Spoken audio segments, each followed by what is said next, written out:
Halo semuanya, selamat datang di sesi penjelasan kita kali ini.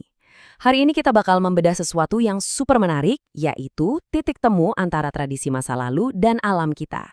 Sering kan kita mikir kalau mau cari solusi buat masa depan, ya harus pakai teknologi mutakhir yang serba baru. Tapi gimana kalau sebenarnya kita justru harus nengok ke belakang supaya bisa terus maju? Nah, fokus kita hari ini adalah membongkar kejeniusan dari sistem kearifan lokal dalam menjaga lingkungan sekitar kita. Pertanyaan ini mungkin kedengarannya lumayan provokatif ya, tapi coba deh pikirin sebentar. Mungkinkah tradisi turun-temurun dari nenek moyang kita sebenarnya adalah kunci buat ngatasin krisis iklim dan lingkungan yang lagi parah-parahnya sekarang? Gimana kalau sistem berkelanjutan yang selama ini kita cari setengah mati, ternyata udah dipraktekkan sejak ratusan tahun lalu? Ini dia inti dari konflik zaman sekarang. Pembangunan modern itu kan bergeraknya cepat banget dan niatnya emang baik, mau terus ningkatin kesejahteraan dan mutu hidup manusia. Tapi kita dihadapkan sama satu realitas pahit.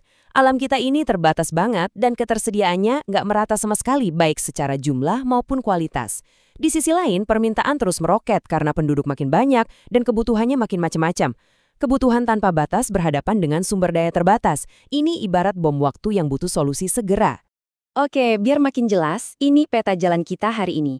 Kita bakal mulai dari ngulik makna kearifan lokal, terus masuk ke psikologi di balik perilaku kita, beberapa teori ekologis, prinsip konservasi tradisional, apa aja tantangan modernnya, dan terakhir gimana nerapin solusi berbasis masyarakat ini buat masa depan. Kita mulai dari bagian pertama, makna inti kearifan lokal. Biar punya pemahaman yang sama, kita harus tahu dulu apa sih sebenarnya yang dimaksud dengan istilah ini. Kalau merujuk ke pendapat Kraft tahun 2002, ada hal yang sangat menarik nih. Kearifan lokal itu ternyata sama sekali bukan sekedar mitos, dongeng sebelum tidur, atau hal-hal berbau mistis. Bukan itu. Ini tuh sebenarnya paket lengkap. Di dalamnya ada sistem pengetahuan, keyakinan, sampai etika yang benar-benar jadi panduan ketat buat perilaku manusia dalam sebuah komunitas ekologis. Jadi, ini adalah sebuah pedoman hidup yang diwariskan antar generasi untuk ngatur interaksi kita. Nggak cuma sama sesama manusia, tapi juga sama alam. Masuk ke bagian kedua, psikologi perilaku manusia. Mari kita sedikit zoom in ke level mikro buat cari tahu apa sih yang sebenarnya ngedrive tindakan kita terhadap lingkungan. Coba kita bedah kerangka yang dimodifikasi dari Green ini. Perilaku kita kan nggak muncul tiba-tiba dari ruang hampa ya. Semuanya berawal dari faktor dasar yang udah ngakar kuat banget, kayak adat istiadat, kebiasaan, dan pandangan hidup. Ini tuh ibarat fondasinya. Nah, fondasi ini kemudian diperkuat sama faktor pendukung, kayak seberapa tinggi pendidikan kita atau pekerjaan kita. Baru setelah itu dipicu oleh faktor pendorong, seperti tontonan di media massa, penyuluhan, atau omongan dari tokoh masyarakat. Semua elemen ini mix and match di otak kita, dan akhirnya ngebentuk cara kita mandang dan memperlakukan alam. Dan ini dengan sangat brilian nunjukin apa yang disebut sebagai skema daur ulang perilaku manusia. Semuanya itu bermula dari sistem nilai yang kita pegang dari dalam. Nilai ini yang bakal ngebentuk pola pikir dan hubungan interpersonal kita. Dari sana, lahirlah sikap dan norma. Pada akhirnya, norma dan sikap inilah yang bermuara jadi satu hasil akhir, yaitu perilaku fisik kita ke lingkungan. Simpelnya gini deh, kita nggak bakal pernah bisa ngubah cara orang ngejaga lingkungan kalau kita nggak ngebedah dan ngebenerin dulu sistem nilai di dalam kepalanya. Lanjut ke bagian ketiga. Beragam pendekatan ekologis. Mengingat rumitnya psikologi manusia tadi, kira-kira gimana ya para akademisi meneliti hubungan kita dengan alam? Ada banyak banget kacamata akademis buat ngeliat isu ini, misalnya politik ekologi. Ini lebih ngebahas soal siapa sih yang pegang kendali kekuasaan atas sumber daya di suatu daerah. Terus, ada pandangan Eckersley soal ekologi kesejahteraan manusia, yang dengan tegas bilang, lingkungan itu mustahil lestari kalau masyarakatnya sendiri nggak makmur dan nggak dapat keadilan lingkungan. Ada juga kacamata antropologi sampai pendekatan aksi dan konsekuensi. Tapi terlepas dari teori mana yang paling cocok buat Anda, semuanya selalu berujung pada satu kesimpulan. Kelestarian itu sangat bergantung sama seberapa kuat ikatan antara komunitas dan tanah tempat mereka tinggal.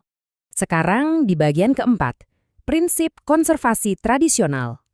Mari kita lihat wujud nyata teori-teori ini saat dipraktekkan langsung di lapangan. Prinsip-prinsip konservasi tradisional dari Nababan di tahun 1995 ini benar-benar bikin takjub loh. Kenapa? Karena ini kontras banget sama gaya hidup modern kita yang cenderung individualis. Bayangin aja, di saat dunia modern sibuk mengeksploitasi sumber daya besar-besaran, masyarakat tradisional justru bergerak pakai asas harmoni. Mereka punya hak kepemilikan komunal, aturan adat ketat yang melarang eksploitasi, baik buat orang lokal apalagi pendatang, dan yang paling keren, mereka punya mekanisme bagi hasil panen yang super adil buat mencegah kesenjangan. Ini jelas bukan sistem ketinggalan zaman, ini justru manajemen tingkat tinggi supaya nggak ada manusia ataupun alam yang dikorbankan. Masuk ke bagian kelima, tantangan modern terhadap keberlanjutan. Sayangnya nih, sistem luar biasa tadi tuh lagi berada di posisi yang sangat terancam. Fakta di lapangannya, komunitas lokal ini lagi benar-benar terjepit di antara dua dunia. Penduduk kan makin banyak, otomatis kebutuhan dasar buat makan juga makin besar. Di saat yang sama, mereka digempur habis-habisan sama adopsi teknologi, gaya hidup baru, masuknya para pemodal raksasa, dan himpitan kemiskinan. Jadi mereka ini kayak dipaksa ngelakuin akrobat yang nyaris mustahil. Harus survive ngelewatin kerasnya ekonomi pasar bebas, tapi di pundak mereka juga ada beban buat melestarikan tata cara suci nenek moyangnya. Jelas, ini posisi yang sangat berat. Nah, sampailah kita di bagian keenam, masa depan berbasis masyarakat. Gimana caranya kita memadukan kearifan masa lalu, ini jadi solusi konkret buat tantangan masa depan? Kenalin nih yang namanya strategi pengelolaan sumber daya alam berbasis masyarakat, atau biasa disingkat CBNRM. Poin krusialnya di sini adalah, keberlanjutan itu nggak bisa terus-terusan disetir dari atas ke bawah. Kelestarian yang sejati itu baru bisa kejadian kalau masyarakat lokal, mereka yang tiap hari napak dan hidup di alam itu, benar-benar dilibatkan secara aktif. Mulai dari bikin rencana, ngelaksanain, sampai ngawasin sumber daya alamnya. Kekuatan dan kepercayaannya harus kita balikin lagi ke tangan komunitas setempat. Tapi biar sistem CBNRM ini sukses, ada 3 pilar yang wajib dipenuhi. Pertama, pengetahuan lokal itu jangan cuma dijadiin gimmick atau pemanis aja, tapi benar-benar dipakai buat merancang konservasi. Kedua, harus bisa numbuhin rasa peduli yang tulus dari warga sekitar. Dan pilar ketiga, ini yang paling realistis, konservasi itu harus ngasih manfaat material dan non-material yang nyata buat warga. Kita harus objektif lah ya, kearifan lokal itu cuma bisa bertahan kalau pelakunya juga bisa sejahtera dan tercukupi kebutuhan hidupnya. Dan ini bawa kita ke satu pertanyaan buat direnungin bareng-bareng. Dari semua pembahasan kita tadi, terbuktikan kalau solusi pelestarian, etika, dan sistem manajemen terbaik itu sebenarnya udah ada di depan mata. Udah diwariskan loh sama leluhur kita. Kita nggak perlu repot-repot nyiptain roda dari nol lagi. Pertanyaan terbesarnya sekarang, apakah kita sebagai masyarakat modern yang serba cepat ini punya cukup kerendahan hati buat mundur selangkah, mau mendengarkan dan ngebiarin sistem kuno ini memimpin kita nyelamatin bumi? Sesuatu yang benar-benar layak buat kita pikirin. Terima kasih banyak udah gabung di sesi penjelasan kita kali ini dan sampai jumpa.